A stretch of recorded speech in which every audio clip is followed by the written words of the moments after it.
Hello. Yeah, well, yeah, you can join these two tables, I think. You can stay there, Lydia, if you want. Yeah, and then for the panel, just, yeah, these two tables are fine, I think. So, Angela, are we already online? Oh, okay, okay. Could you please sit down? Could you, we're going to start. We're about to start. Thank you very much. Is this working? Yeah, okay. Good. Um, Thank you very much and welcome everybody to this event. I know that there's a lot of people online and we are very happy that you are following us, being part of this event. So welcome to the people here and welcome to the people online. This is the AICCRA event on Resilient Growth Reimagined, game-changing programs fostering food security in West Africa. So this event is organized by AICCRA. AICCRA stands for Accelerating the Impact of CGIAR Climate Research for Africa. It's being implemented by CGIAR and many national and regional African partners and being funded by the World Bank. My name is Ana Maria Lobo Guerrero. I am AICCRA's director. But I'm also the research director for climate action at the Alliance of Biodiversity International and the International Center for Tropical Agriculture, CIAT. The Alliance is part of the CGIAR as well. And I'm very, very happy and excited to be here with you today chairing this side event. So we all know that West Africa and in general Africa is facing a real food crisis for the past 10 years and so, which is going up, this crisis. We have over 27 million people that are already suffering from hunger.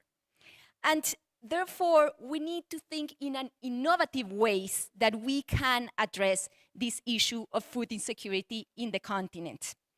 We need to be able to reimagine resilience, as the title of this event suggests.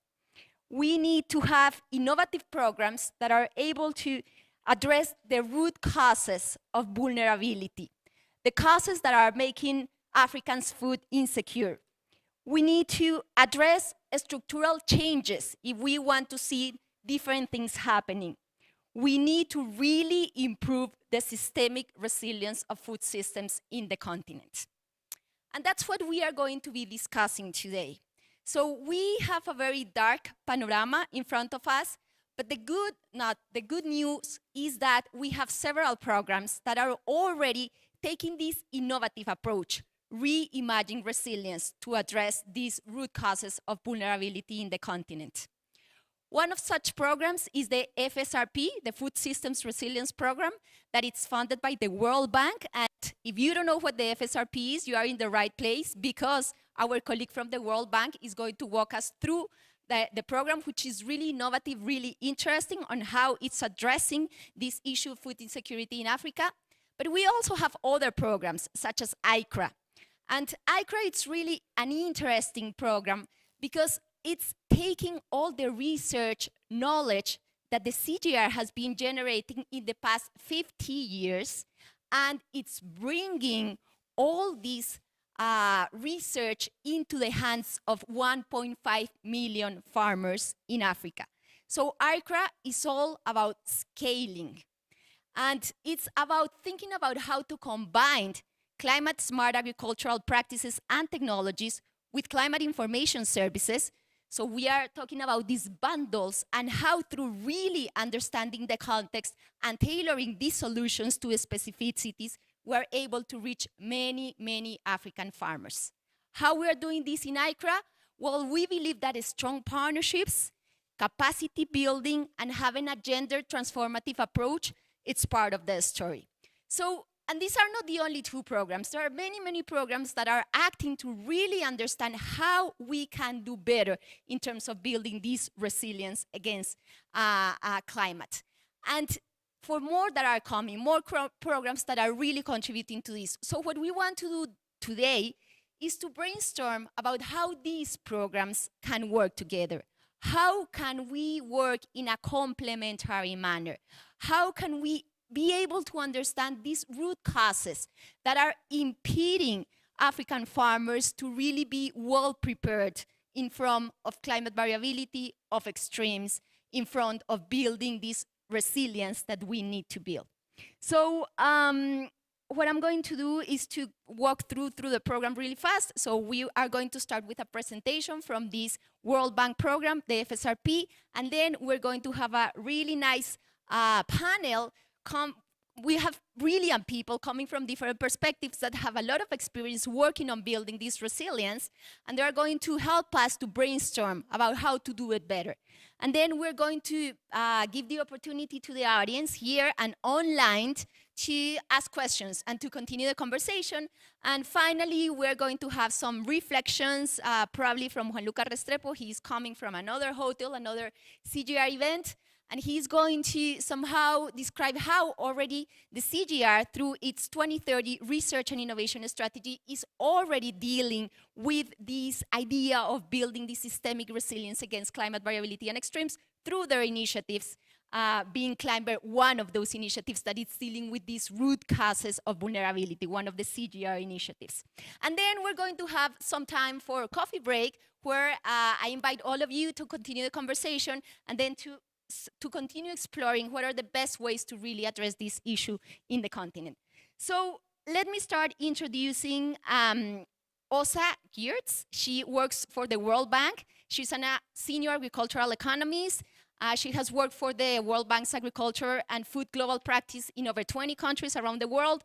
Her work in World Bank investment projects, as well as analytical work, has mainly focused on agricultural policy and institutions, smallholder inclusion, agricultural risk management, and nutrition diets and healthy food systems. So, Åsa, the floor is yours.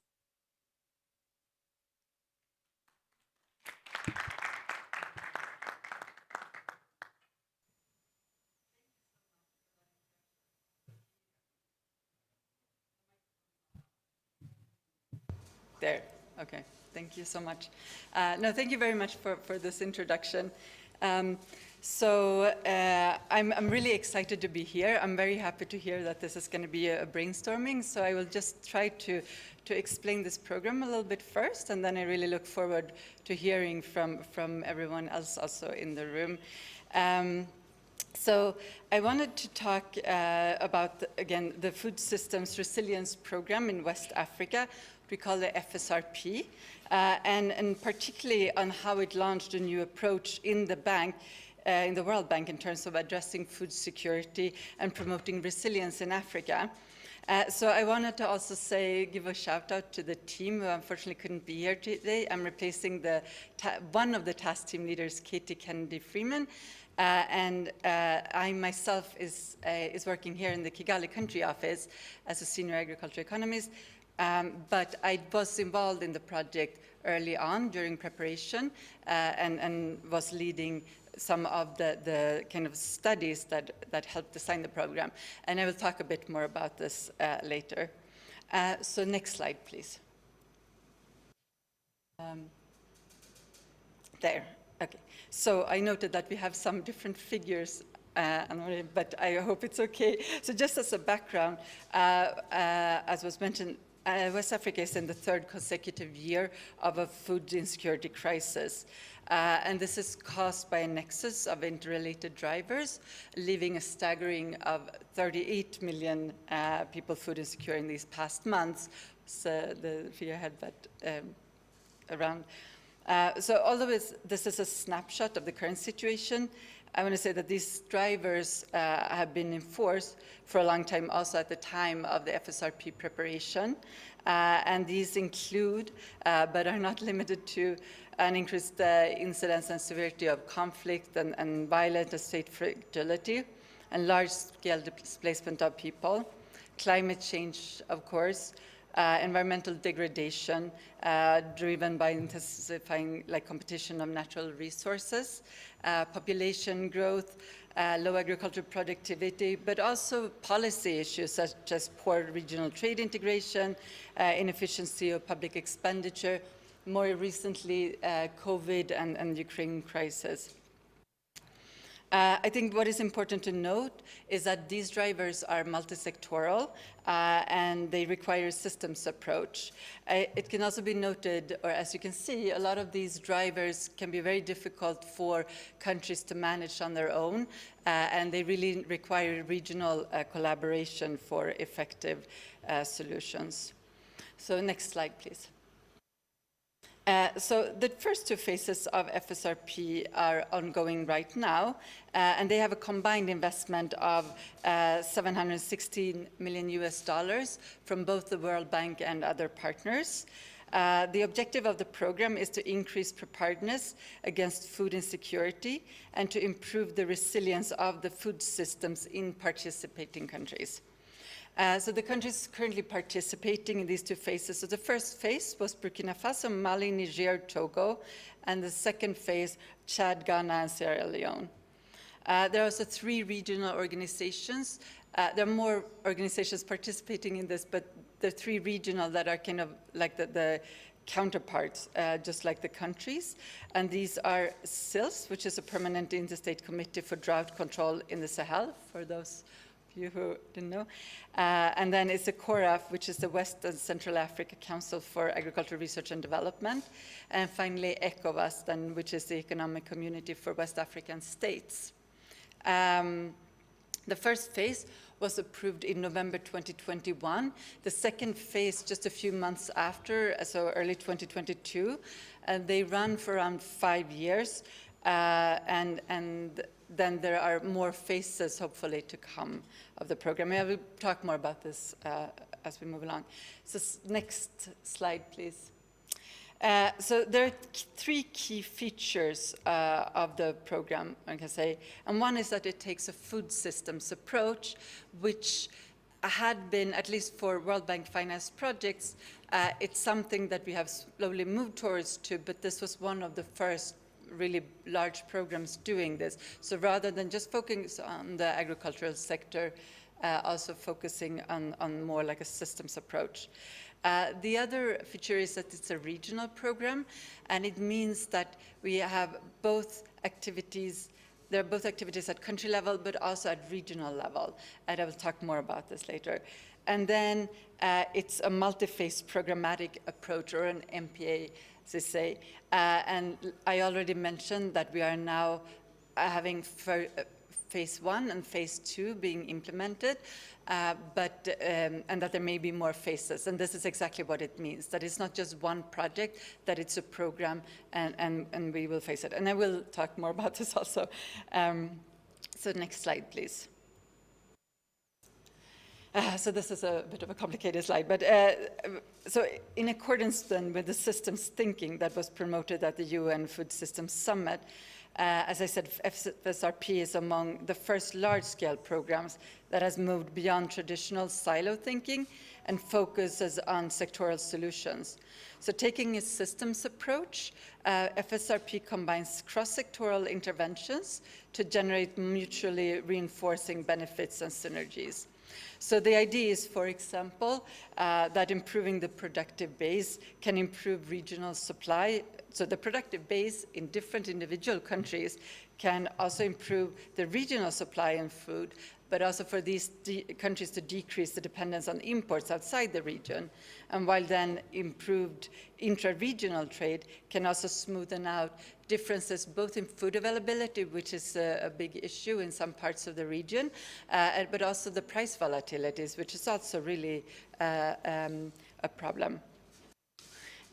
Similarly, like digital advisory services and food crisis monitoring systems can help inform both production and strategic decision-taking, while data then from like plant science research, for example, can inform algorithm. So I think the important part of this is that there isn't just these individual pieces of it, but they all interact. Next slide, please. So then, in practice, what will FSRP do?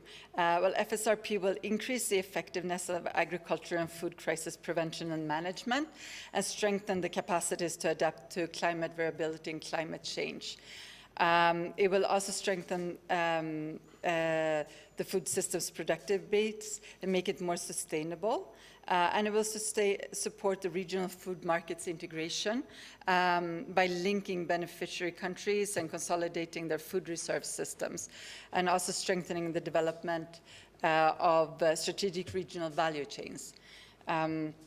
So this is done through investments at 3 components, all of which are both being implemented at country level and at the regional level. So component 1, you have them all there, but I quickly go through. Component 1 on digital advisory services for agriculture and food crisis prevention and management is upgrading food crisis prevention and monitoring systems and strengthening digital hydromet and agro-advisory services for farmers. So in a sense, early warning systems that can benefit decision-making processes, but also that are intended to really have like practical usage for farmers on the ground. Component 2, on sustainability and adaptive capacity for food systems productive base, consolidates regional agriculture innovation systems and really trying to create kind of mutual benefits from the individual components, and also strengthen integrated landscape management. And then component 3, regional market integration and trade, is again facilitating trade across key corridors and consolidating food reserve systems, and also support the development of the strategic and regional value chains. So there are 2 additional components also, as you can see there. One is on project management, and one is kind of a contingency component, which is called the CGIAR, which is a World Bank standard, so that you can quickly like reallocate funds within the project should an emergency arise and the countries have need for the funds for rapid purposes. Next slide, please. Okay, so the important aspect, like I've said many times, of FSRP is the regional approach. So as we talked about earlier, these food insecurity drivers, such as barriers to trade across borders in agricultural inputs and products, climate change, natural resource degradation, and the spread of conflict and fragility are either regional or cross-border in nature, and therefore best addressed at regional level. And similarly, many solutions, especially those in transboundary areas and river basins, need regional collaboration and coordination in order to really strengthen the solutions and to strengthen the productive base in these areas. So another aspect of the regional collaboration is also that it can create spillovers and economies of scale, which is the most efficient use of scarce resources, for example. And I mentioned agricultural resource. So rather than having the individual countries doing the same thing, essentially, you have these exchanges. And I'm sure you all in this room are very familiar with this, but it's still worth saying. I will also say that FSRP is investing in the existing regional institutions to strengthen their capacity and also to increase the regional ownership. So there are no new structures really being set up. It's all focused on what is already there. So next slide, please. So again, all these components have regional activities as well as country-level activities. So just to say quickly that the collaboration at regional level is really around agriculture, climate change, and food insecurity systems, or food security information systems. The agricultural research, integrated landscape management, and especially in these cross-border areas, policy and regulatory frameworks for food trade, and the strategic food reserve. So I worked quite a bit on the piece around the food reserve, and so one of the challenges that we thought a lot about, and which maybe you have some thoughts around also, is really how to incentivize collaboration. How do you incentivize countries around these kind of risk management tools, but they have very different levels of impacts of risks? So is there for example, one of these, low-cost, low-impact countries or countries that are able, have found ways to really manage their risks. How do you incentivize them to be part of, there's not just a grain reserve, there's also like these regional insurance systems, for example, to participate where there are other countries that perhaps utilize these a lot better, and how do you deal with like the different kind of premiums on this, etc. And it's a bit of a, we didn't find very good answers. Fortunately, there was a lot of interest in the grain reserve in the region, something that I think they're very proud of having established. But I think around a lot of these kind of collaborative systems, that it's something to think about. I think also what we found, we tried to do assessments or analysis on kind of how different risks transmit through the region, because it's something we often do at country level.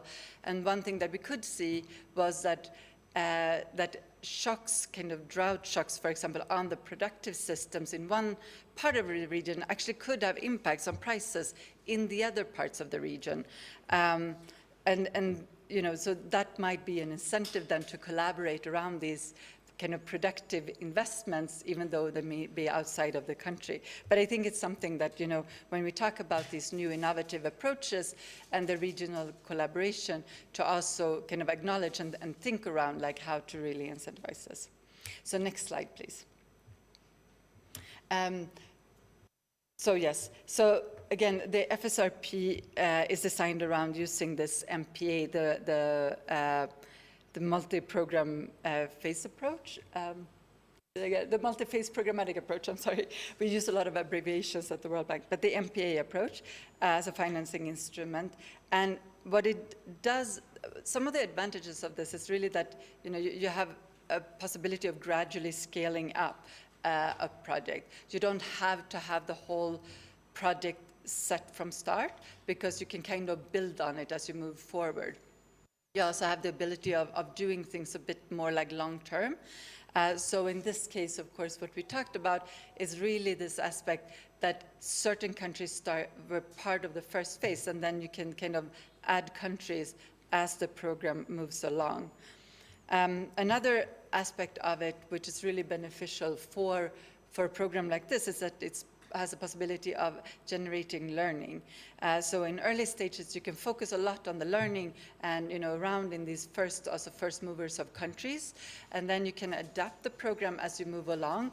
And you can also allow for the countries that follow to learn from these first movers, but within the same kind of context, because, they all meet and they all discuss, and it's the same regional organization. So there is a perhaps more organized structure for this than just between single country projects.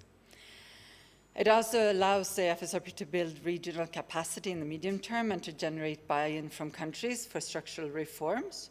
And from a regional programmatic, it allows, under this particular program, it allows to form a regional programmatic platform with sufficient flexibility and creating options for coordination and so on. So next slide, please. So this was also something that we really had an advantage of having in the preparation of this project. I think took around 2 years, or if not more. There's a lot of people involved in it, a lot of actors, a lot of countries, and for every country you also kind of prepare your everything individually that will be done at country level. So what the project got was this Food Systems Resilience Facility Trust Fund, which was funded by the Kingdom of the Netherlands, and it made it possible to really conduct wide consultation, do analytical work to strengthen the design of the program, and conduct learning and capacity building. So one example was a consultative workshop that was held in, I believe, 2020, during the COVID period. So it was a completely virtual workshop. I don't know if anyone here maybe have attended, but they engaged some 400 stakeholders under several days, and there were chat rooms, and it was actually quite an effort, but it was done with this fund. We also, like I mentioned, we did a big analytical piece with the help of this trust fund and also the global risk financing facility, GRIF, on regional risks and looking at more, rather than looking at risk only from a country perspective, looking at how they affect, the West Africa region as a whole, and try to assess like transmission of risks and so on. And also across the food system in a way, but also especially prices, I would say, prices and production. So next slide, please. So now, like I said, this has been 2 phases, and we see that there is a lot of interest in this type of program around Africa. So they actually quite rapidly prepared one also for the Eastern and Southern Africa, which was approved in June 2022. And because of this, there were only 2 countries that were part of the first phase. It was Ethiopia and Madagascar, but also the IGAD and CARDESA are participating in the first phase. So the first phase is a total of $788 million, but the total funding for the program is anticipated to $2.3 billion. So the expectation is that it will expand, but to be honest with you, I don't have the latest countries that are kind of in the pipeline for this. So that's it. I don't think I took 20 minutes, but thank you so much.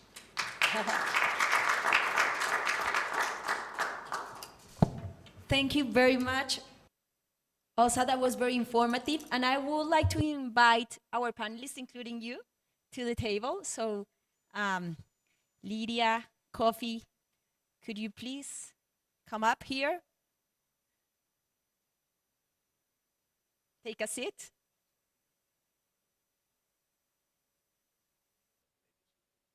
You can sit wherever you want. Where do you want to sit, Lydia? Just get a seat there. Go ahead.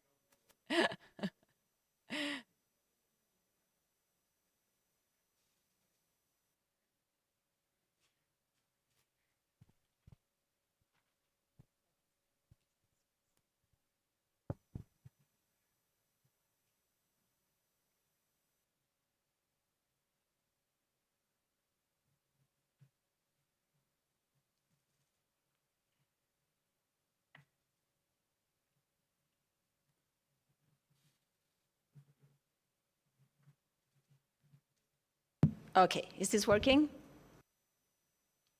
Good.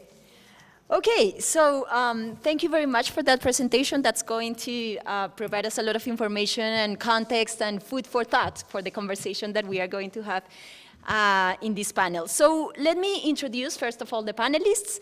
I have here Lydia Sasu. Lydia is the Executive Director of Development Action Association. This is a small-scale farmer, national women leaders of farmers organizations network in Ghana. Lydia is also a board member of small-scale farmers and fishers organizations in West Africa, and Lydia has been trained by FAO to support rural women farmers in fisheries and agriculture in Ghana. So it's a total pleasure to have you here, Lydia. Thank you very much for accepting the invitation. Then we have Kofi Adu-Domfe. He is a multiple award-winning journalist and climate change advocate based in Ghana. He is currently the news editor with the Multimedia Group. This is the largest private media organization in Ghana, and also the Ghana Bureau Chief of AfricaClimateReports.com. Thank you very much, Kofi, for being here with us.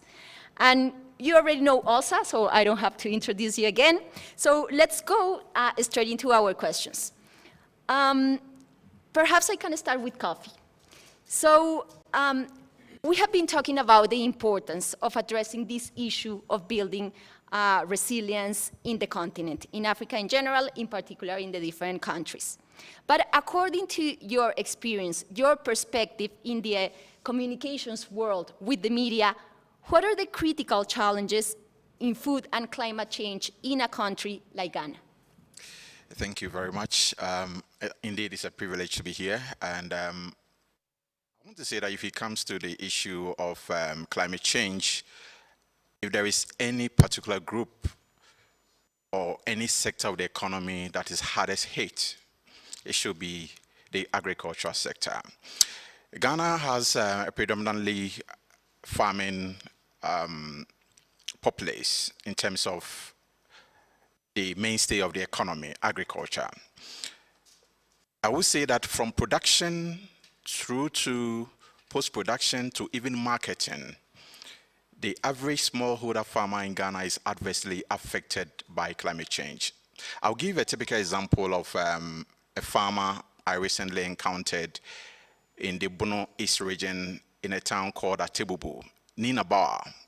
I was on a field trip to the Atebubu area, a farmer field trip, and I met Bauer in an attempt to harvest granite. And ordinarily, she would have used the bare hands to uproot the granite. But I observed that she was rather using the hoe. And in the process of harvesting, she was losing some of the produce, that's the granite, because the hoe will hit the shells and they will break up.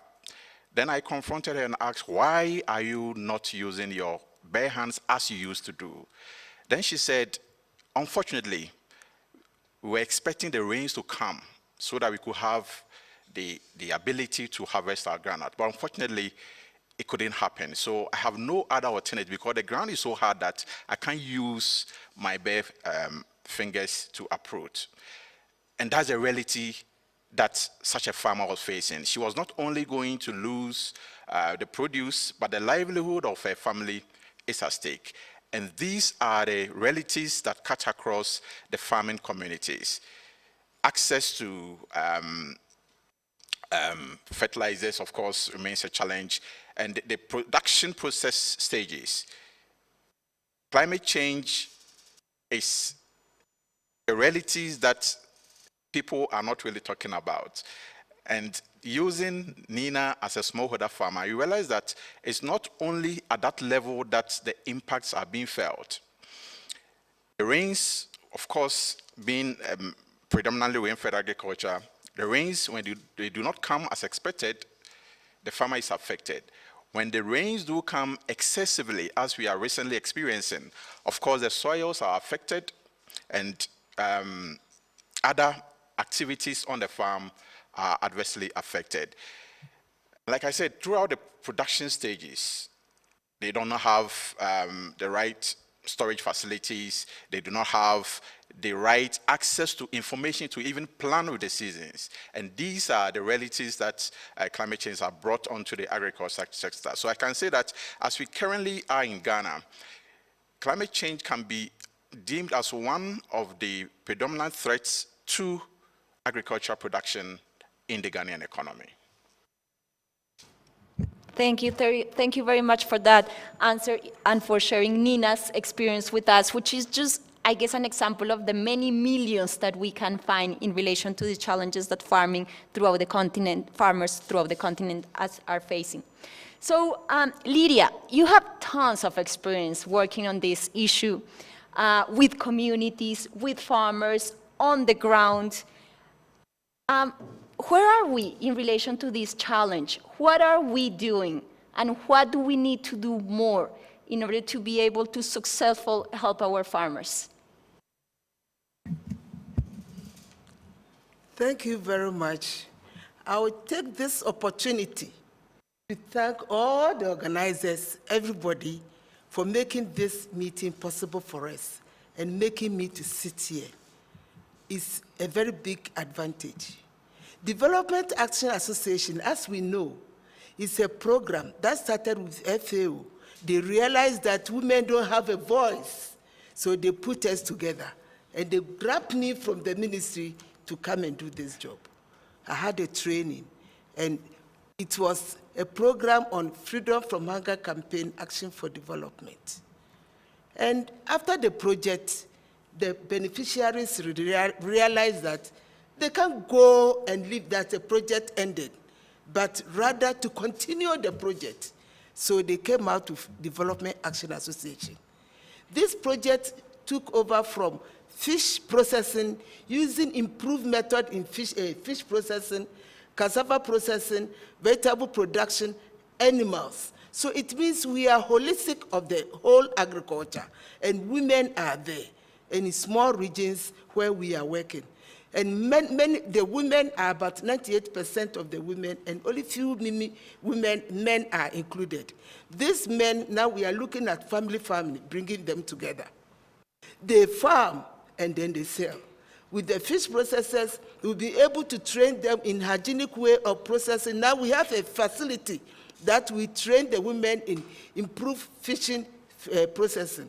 And with this, the women are able to extend or sell their fish outside the country to Togo, to Burkina Faso. They have a market which the people come and buy. That one is closed. Now looking at agriculture. Agriculture too is something that, as my brother said, we rely on rain-fed. Land is a problem now, but we rely on rain-fed. And if you grow, the seasonality is what we use, all farmers. We know the time of planting and time of harvesting. We are grateful for CGIAR fertilizer. They have been supporting us all along. This year, CGIAR fertilizer, the price is up, and it's not they are causing it, but rather it's through tax and other things. If a farmer has been able to get seeds, input, all the input, and he plants, and at the end he's not able to make any gain, it becomes something that we need to look at. And these farmers will grow again. Sometimes they plant about 3 times. Let's look at the money that they use, and how much do they get? Women are the one feeding us. We know that women are producing so much to feed the country. And if they are helping us, we need to support them. Most of us are rural women, as I say, and low education. One man came, young youth, which we trained, came to the office. We normally meet every quarter, every year, to get information. That's where we get our information. Every quarter meeting, they come and tell us what they have. He came and said, Mama, I'm no more a farmer. I am no more a farmer. Why? Because he planted 3 times, and the seeds, the cost of seeds and everything, so the money is finished. We have to look at it. When we realized that climate change is engulfing us, we went to FAO. FAO too, we got them. Last year, we had a program with them. Whenever we have a problem, we tackle each organization. FAO supported us with a training where to look at how we can divert and do other things so that we can get a living. It was very practical. This year, we are looking for support. Nothing. So we are chasing the FAO. He said, nothing. So if somebody is here to support us, we are ready. We'll bring the women for them to be trained. And for our researchers, we were linked to the researchers. We were linked to the researchers of IITA and CGIAR. We realized that, yeah, they've lost most of their seeds. So being part of them, they were able to bring some people to train them on the field, in the village. And now they are producing yam seeds. And now the initial stage is not selling. They are selling, giving to each one, distributed it. So they grow on their farms. And then they continue. They've done it for about 4 times, which is very, very interesting. We are looking at least the yam came out well because it's a good, improved seeds, clean seeds from the researchers. We tackled the researchers. Another program, I won't talk so much, I'm coming up with one program of the fish. We have an estuary where we were some years ago, they were harvesting oysters. And with these oysters, everything was depleted. We have USAID project called Sustainable Fisheries Management Project. When we're working with them, looking at how they can help us to get improved fish, well-smoked fish and other things doing. Then I talked to the organizer. Please, have you seen these shells? Some years ago, we are harvesting them here. Plenty. When there's no fish, that is where we get the fish. But now the river is dead. And he said, oh, Lydia, do you have these shells here? Don't worry, we'll work on it. It was a big achievement. So they trained the women how to look at the seasonality, looking at the oysters, how they live and everything. And lo and behold, the whole community is co-management. That's what we are using. The whole village came together. The land was acquired by the proper person because the river and the land around it, the mangroves, was acquired. And at the end, 5 months close season. When it was open, you can't believe it. A lot of oysters everywhere they were collecting. Look at that. We'll be able to get something out of it. So USAID also supported, and now we are working with them. The project has ended, but they view it as a very valuable thing in Ghana and even in West Africa. So most of the dams are now being looked at to see how best they can also build them up. So looking at the way we work, we can look at how our forefathers or mothers, things are not going well, the researchers are there, and then the fertilizer that we have to use for our farms, we have to, because it's expensive, the women cannot buy the quantity that they can use because the money is not there. And when they plant, they are not getting what they can. This year, the rain came plenty. By the time of fruiting the vegetables, it dropped. So the tomatoes they are harvesting are small, small tomatoes. What can we do? Nothing. So we have to look at how the researchers, as we've seen, CORAF, everybody, CSIAR, everybody, me, I enter everybody's office. The minister's office, I'm there. Wherever I go and tell them, this is the problem. And through that, Ghana, even our fish stock was depleted. So I was Roper took me to Gambia. And wherever I go, I learn something, I bring it back. So I need to travel to look for more to the country. I told the minister that we can go into close season, and that can help to get more fish. We discussed it at long, but we had the oyster, we call it DOPA, Densu Oyster Pickers Association.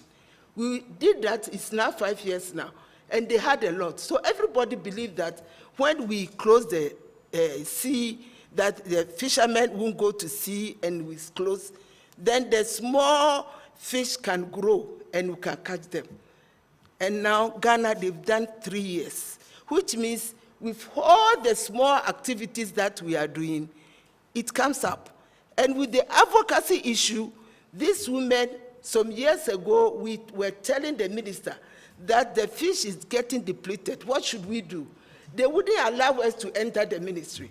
What did we do? We used songs, drama. And when we went to the ministry, they said, Lydia is not correct. You see, they opened the door for us. And now they are getting more information. We rather even ask them, where is the policy that people are using unapproved method in fishing? Could we stop? Because the women feel that their livelihood is being taken away from them. And it was brought out. They told them, Minister, please, let's go and have it in local languages so that when they read it, we understand. And it was done. We've done that without the close season. We are still working with the ministry, and we are growing all the fish processors and the fishermen to come together. So looking at our crops, the seasonality is there. The meteo people can tell us this year, you have a lot of rain this time. Don't grow around this time, but grow around that time. My father will also tell me that if you don't grow your crops by 1st April, then you are not a farmer. That's the seasonality that I know. But now it's no more like that. Sometimes we grow around May, June, because that's the time that the rain is there. So we have to look at the rate forecast and then see how best we can grow and harvest. And harvesting too, we need to harvest it. Now we are looking at a hygienic way of processing and keeping the foods so that we can store some, eat some, sell some, and sell some to other countries. Thank you. Let me continue later.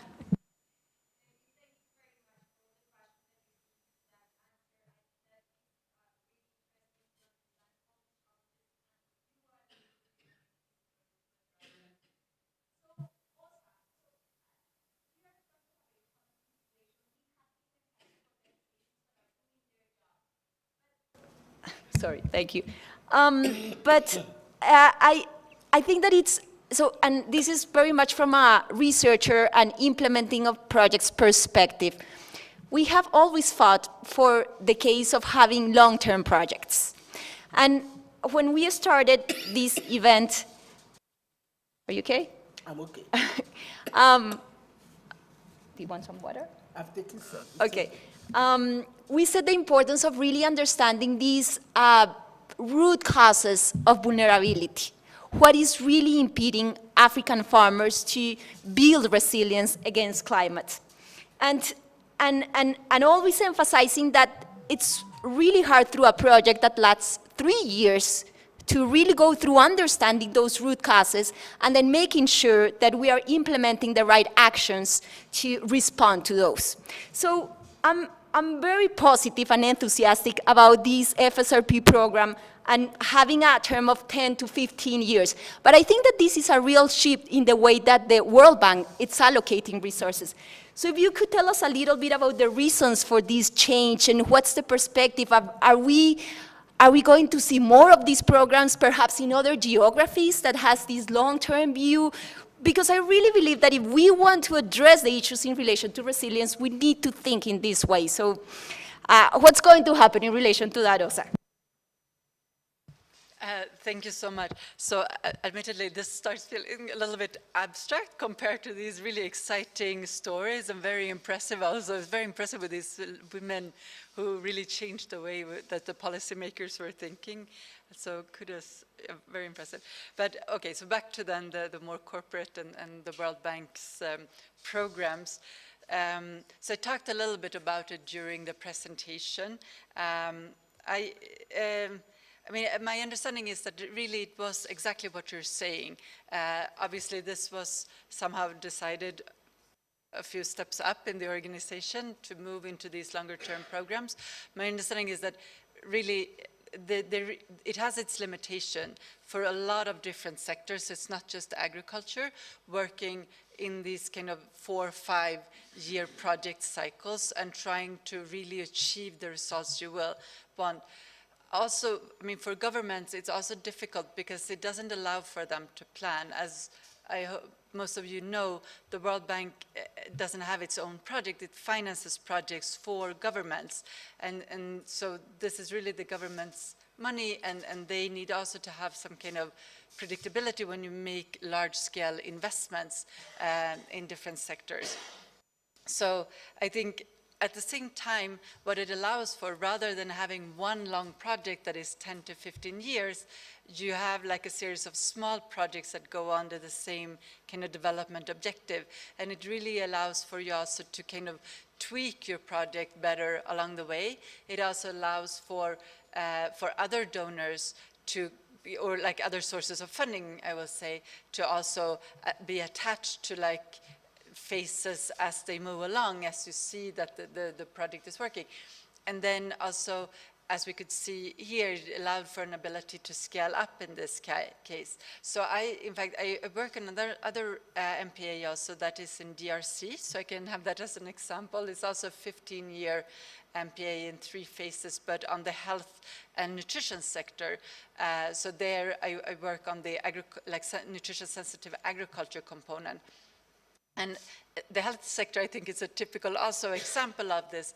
It's difficult to make investments in one project for these governments and then not knowing how to continue financing, because you will likely be in the same kind of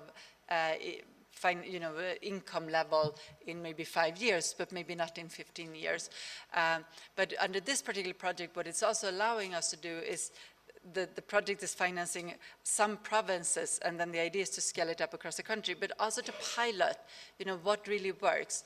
And so the nutrition, the agricultural components, for example, is something that is piloted in this first phase, and then the idea is to scale this up into like standard packages. And I also want to give, just like climate change impacts, and we might talk about this later, like how to measure impacts from this. The same goes with nutrition, right? It's not possible really to see impacts on stunting over a cycle of 5 years. However, over 15 years is something where you can really do that. So they really do have their advantage. I think this is, yeah. And also, maybe just one, last thing, is also that it really allows for you, kind of mentioned this, but to focus on learning also in this first phase and to inform future phases rather than, developing the learning and then it goes to, somewhere and just sits there after the project closes. Thank you. Thank you very much, Osa, for that. Yeah, I really believe that this is the way to go. And as you say, building on previous experiences and then adding more countries, learning from what has already happened, I think that that's very important so that we just don't start from the beginning, we continue on the agenda.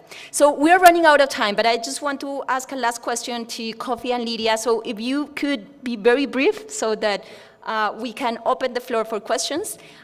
So Kofi, we talk about the importance of these programs and cooperation.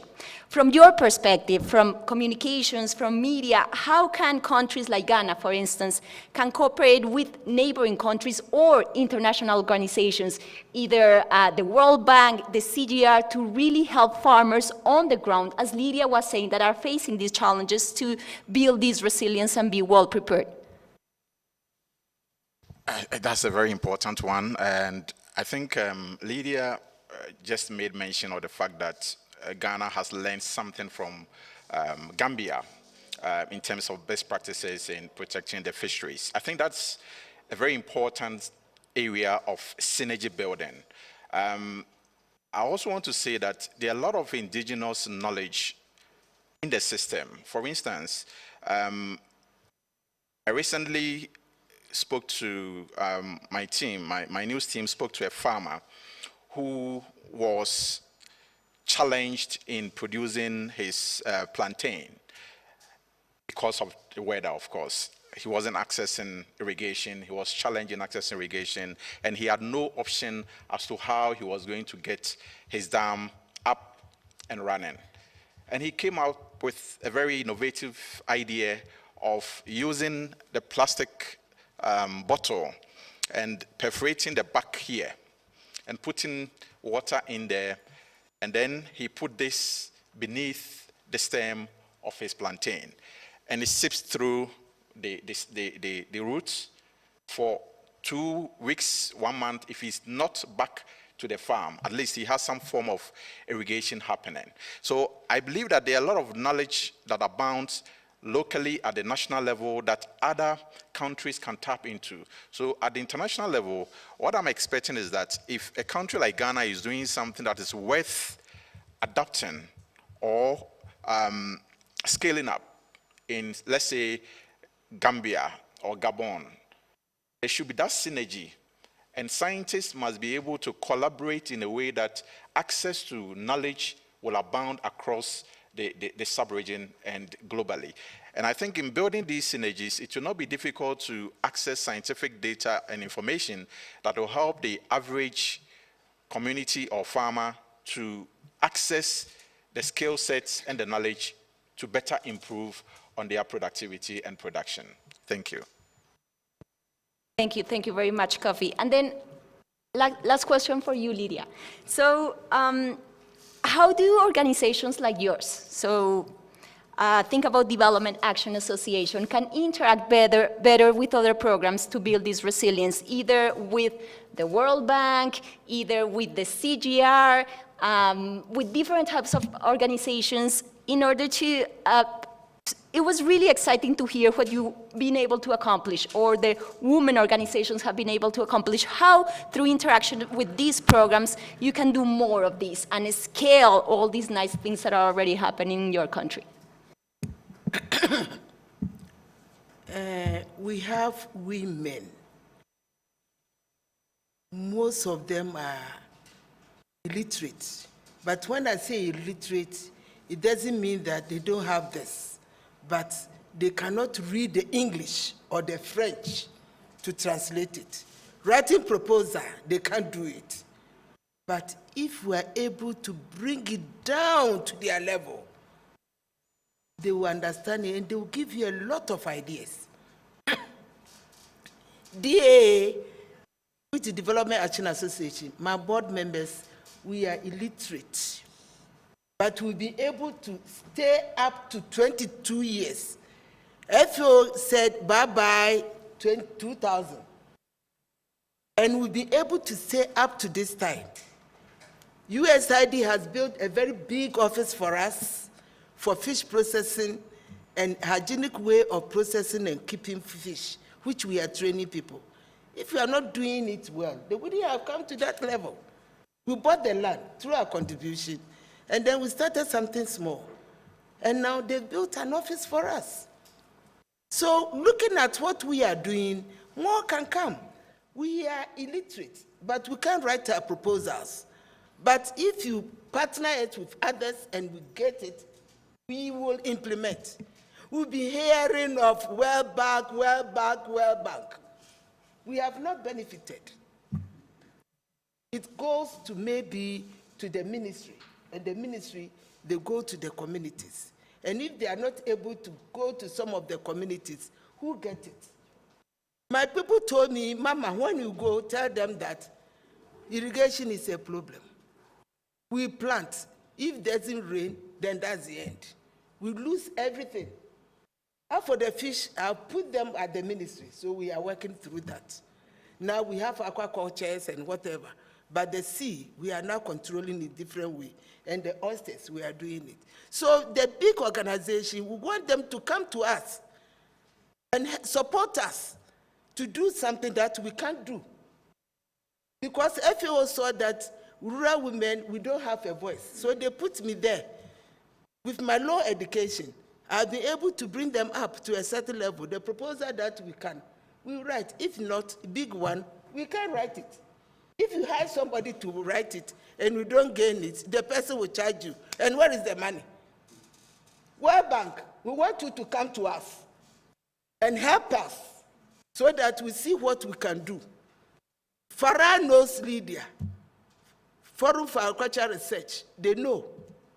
CSR, Kumasi, we'll be working with them. The researchers, when we have a problem, when we have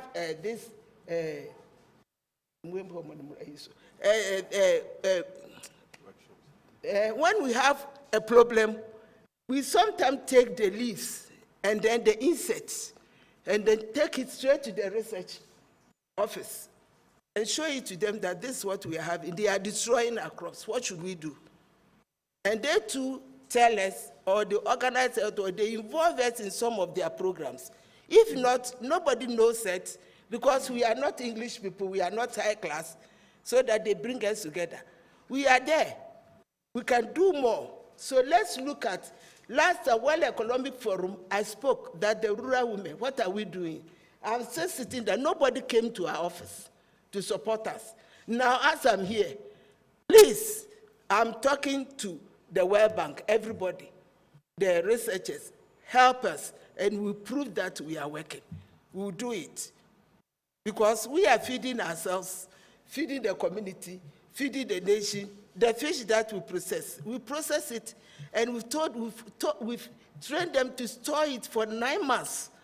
Whereby when there's no fish, we are doing, FAO, we are for food security. That's all. I could remember anchovies were banned, that we shouldn't catch anchovies.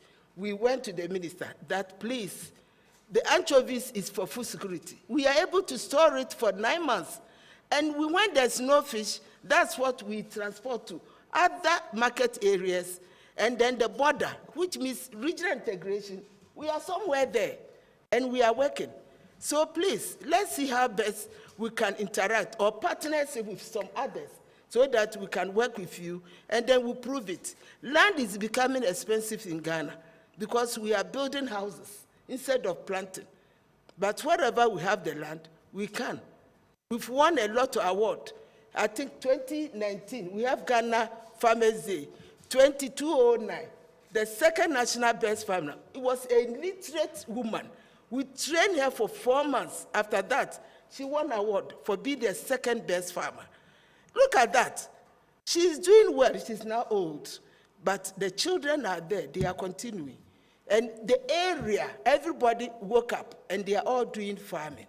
Let's see how we can support. And let the language that we speak go into the rural women or the women farmers' ears. They understand their local language. They don't understand the English and the French. So please, it's up to you. Madam, you are here. Today, I'm not going to go empty. I'll go as we are going to have a program to support the women farmers. Thank you. Sorry for speaking so loud. Thank you very much. So that's how I speak. the importance of these partnerships and really understanding how to interact with different organizations to make this happen. So we're running out of time, but I want to give time for 2 questions, perhaps, before Juan Lucas joined us. I guess, yeah, there are already 2 hands here, 3. And I know that there are people online. So if you could be very brief in your question, and then we can be brief in our answers. Thank you very much. This is very interesting, but my questions to you is also like, I mean, you describe a dream programming. Like what Ana Maria said, that the way it's done and the 2-year consultation process, I mean, it's dream programming. So I'm just interested in how we can establish learning mechanism between your programming and ours, and also ours includes Climber, West and Central Africa Initiative, how we can come together and learn from you, because we need that. But after learning from you, we need to sell that. So I'm looking for that opportunity. No, thank you so much. So I want to maybe apologize. It's a little difficult for me to reply to the questions since I'm not really involved in the project at this point anymore. And so maybe instead I could get you in touch with the team, the task team of the project. Okay? And Murat, perhaps I can jump in because I have been very much part of all the process of linking these programs together. And basically what is happening, there's a close link between AICCRA and the Fsrp program in the sense that a lot of the implementation of activities that it's happening in AICCRA, it's informing the Fsrp.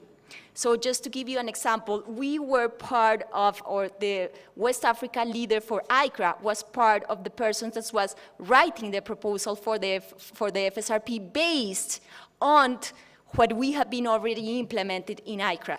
So AICCRA is very much what the way that we have been discussing with World Bank is how AICCRA, so it's learning how to scale, how to put in the hands of farmers these practices, climate-smart agriculture, climate information services, and this is informing the investments via Fsrp and other programs that the World Bank is formulating. But it's, again, it's the same theory of change of using these things that are already happened and somehow continuing this through this prioritization of the activities. And same thing is going to happen with Climber. So for us, this is totally strategic, because, and that's why I emphasize the importance of these partnerships being very strong on how from this research side, what we have been able to do and we are going to do in Climber can fit into the implementation of programs such as Fsrp. We need to scale that up. Mark,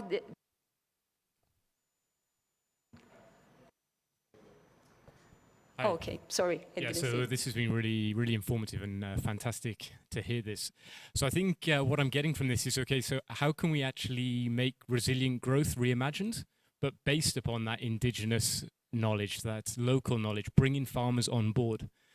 So I think that's something us as researchers, we tend not to do. We come with the solutions that we've developed ourselves rather than kind of going to the indigenous knowledge, the local knowledge, the historical knowledge. So I think my question is to everyone on the board, on the panel, is how can we actually have resilient growth based upon that knowledge, or at least embedding it a little bit within our planning and our research? I don't know, maybe that's too broad a question. It's just that how can we actually kind of bring people and farmers within the research? Yeah. Okay, I think it's very interesting. And personally, I recently engaged some farmers in Ghana, and one of the questions I asked them was, what's the level of engagement when they are introducing, for instance, new crop varieties? How much of engagement do they have with the farmers to appreciate what they are currently using and how the new crop is going to probably affect their productivity and production? I think what is very important is that sometimes we assumed or presume that the locals lack knowledge. But that is something that they also, if you engage them, they also make fun of the researchers and the scientists sometimes. Because sometimes they say, these people are coming with this knowledge, presuming that we don't know. Meanwhile, they really know, just that they may not be able to use your jargons to explain certain things to you. And you realize that some of the interventions you are even introducing to them, they might probably be using them in certain ways already. And it's a matter of how do you enhance it with available technologies or skill sets or knowledge sets so that you enhance and improve on the knowledge that is already existing.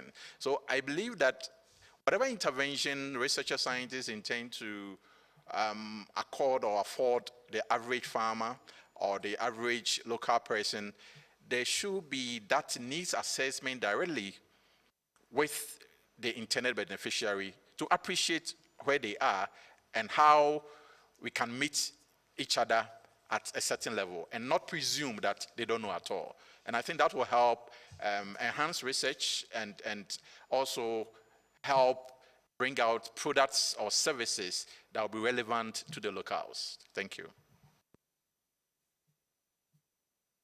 Thank you very much.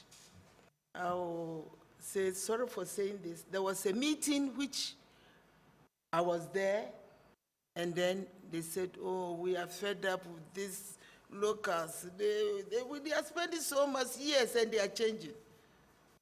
How do we change? If the thing is not part of me, how can I change? I feel what I'm doing is okay. So it lets me know that if I do this, I'll get this.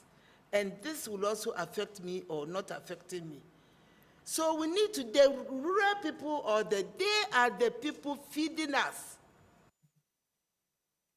A child will go to university and be working somewhere, he is farming.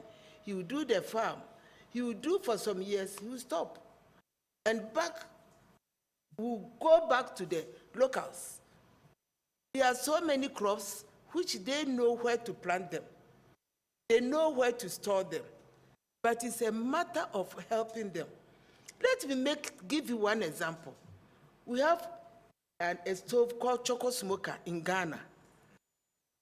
Somebody came to Ghana. He saw the way they were smoking the fish. It was just wire net, and they were holding it, and the wire net is burning them. He went there for some time, and he went back. And he called some few others, all of them. Oh, this thing, can we do this?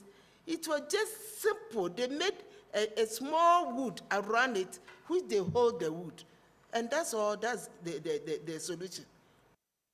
It went out the whole country, even East Africa, everywhere. That's the Choco Smoker. Now we are looking at improved method of having the PAH down and others, which we are also looking at. But the moment you impose it on them, it becomes something. Let's come to their level. The man was sitting on the floor and was working with them. He is from Netherlands. And he worked with them, and it was accepted. And it went everywhere. So let's look at them. Let's see how best we can embrace our brothers and sisters who are using dig knowledge, even if you have to improve on it, so that we can work harder or improve it. The search, me, I did agric. I went to agric school, and agric extension. All my this thing, I write home science extension. That's what I'm doing, and I'm proud of it, because I'm doing the extension for the rural women. So please, let's see how best we can come down to us and work with us. World Bank, we are waiting for you this time. And perhaps one last thing to say about that, because I think that that's a really relevant question, and something that in climate information, it's very important. And we have been doing this work in the Alliance for a while in terms of understanding why, even though Met offices around the world, they provide the climate information, the agroclimatic forecasts, for instance, but it's not usual that farmers really use that information to inform their decisions. There's a huge bottleneck in that. And what we did in Colombia, which was really interesting, the outcome of that, was really through a very simple thing, roundtables, where you put together the climatologists, crop modelers, and the local people, the farmers. So we engage in these conversations once per month, and they became part of the production of the climate information. And this totally changed the way that they perceived the information, because they were empowered to use it. So it wasn't something that was coming from outside, from the Met office, that nobody really understood.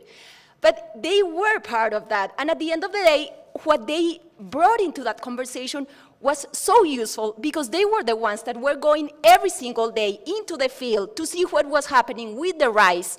And then they brought that information to the modelers, and then all of a sudden, everybody was using climate information in the community. They themselves were translating these models into specific adaptation options. And then writing their bulletins in one region in Colombia, they were doing this in their own language, because it was an indigenous people. And all of a sudden, they were using the climate information to make decisions, something that was very far away from them, and they continue doing because they were part of it. So those dynamics are the ones that I really believe that can change how researchers can interact with local knowledge, but always empowering our communities, because at the end of the day, this is for them. If they don't perceive the use of the climate information, they're never going to use it. So just to close with that. So we're running out of time now, and I want to invite Juan Lucas Restrepo to provide some reflections. Juan Lucas is the Global Director of Partnerships and Advocacy for the CGIAR, but he's also Director General of the Alliance of Biodiversity International and the International Center for Tropical Agriculture. And Juan Lucas is going to close with some reflections on how to put together all this information that you just heard.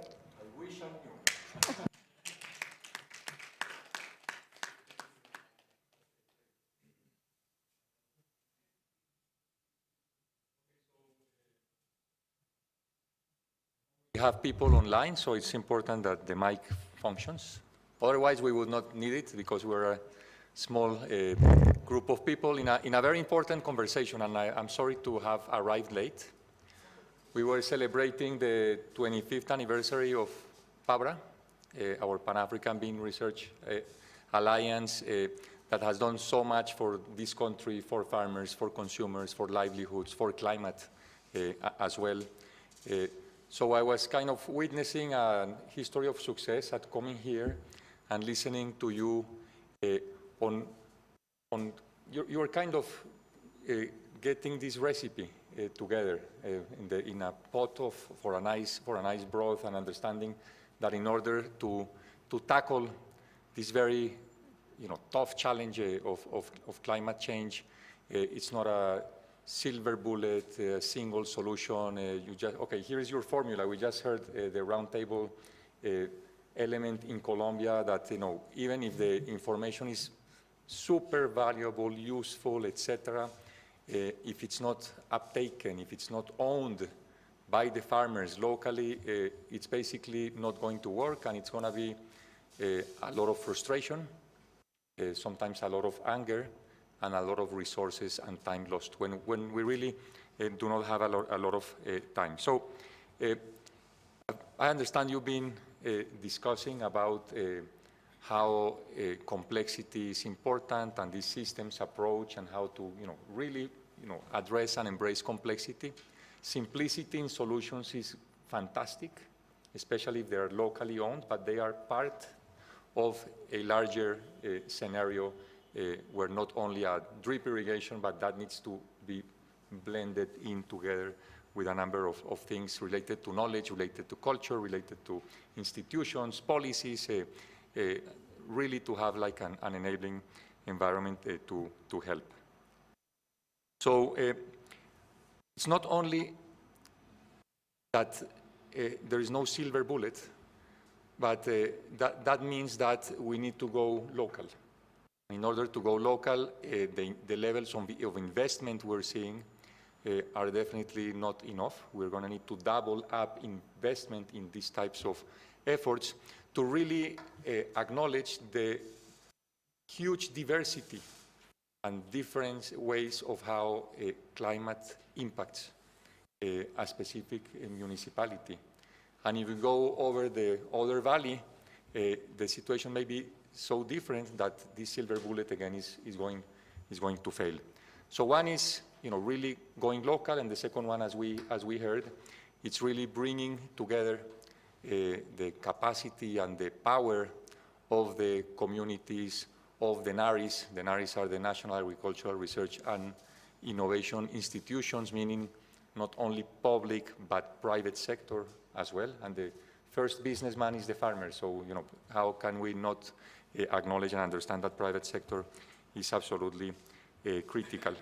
And also, looking into AICCRA, how important this program, CGIAR program funded by the World Bank, how important it is, because it's one of a kind in basically bringing together a lot of proven knowledge, technology, solutions, etc., and bringing them to the ground and getting obsessed with the scaling up, scaling out, and really promoting the uptake.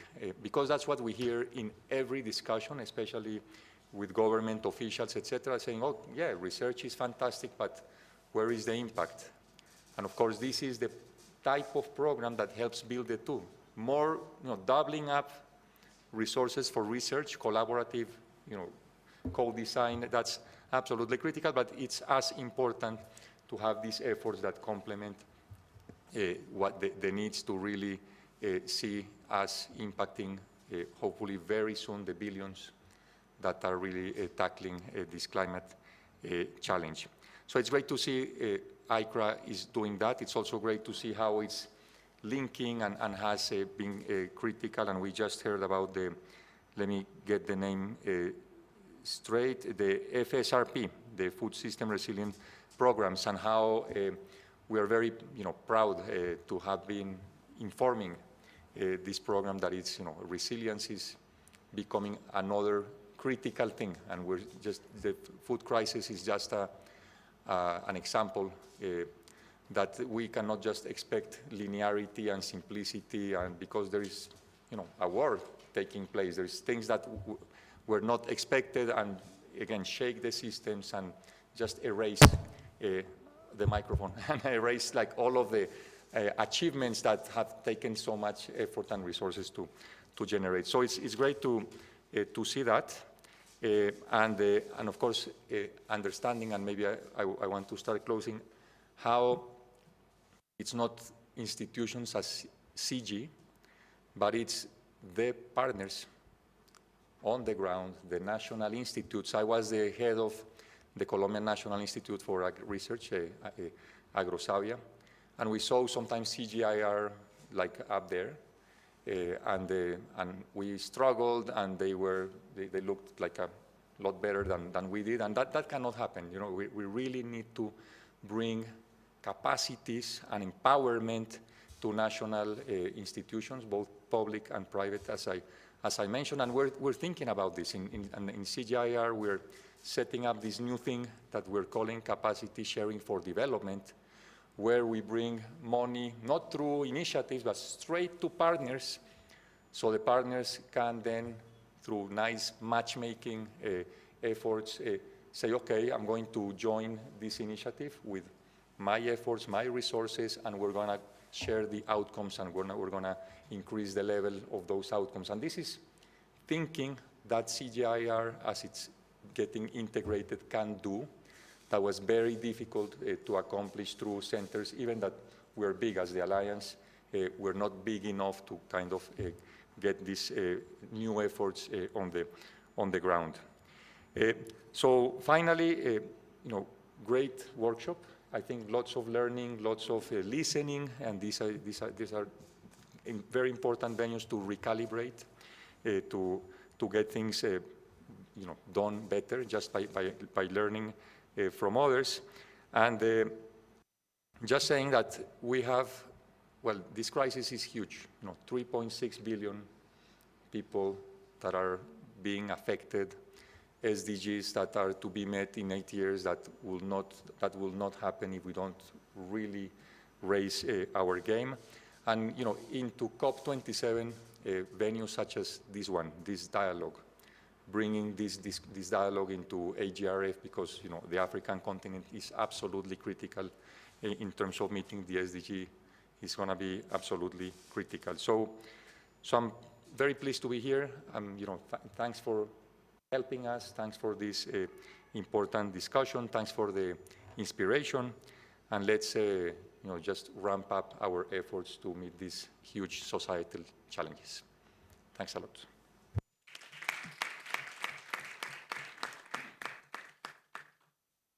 So feel free to go. We have a coffee break if you want to continue the conversation. Yeah, exactly. And thank you very much for the attention, for the people here and for the people joining us online. Thank you very much.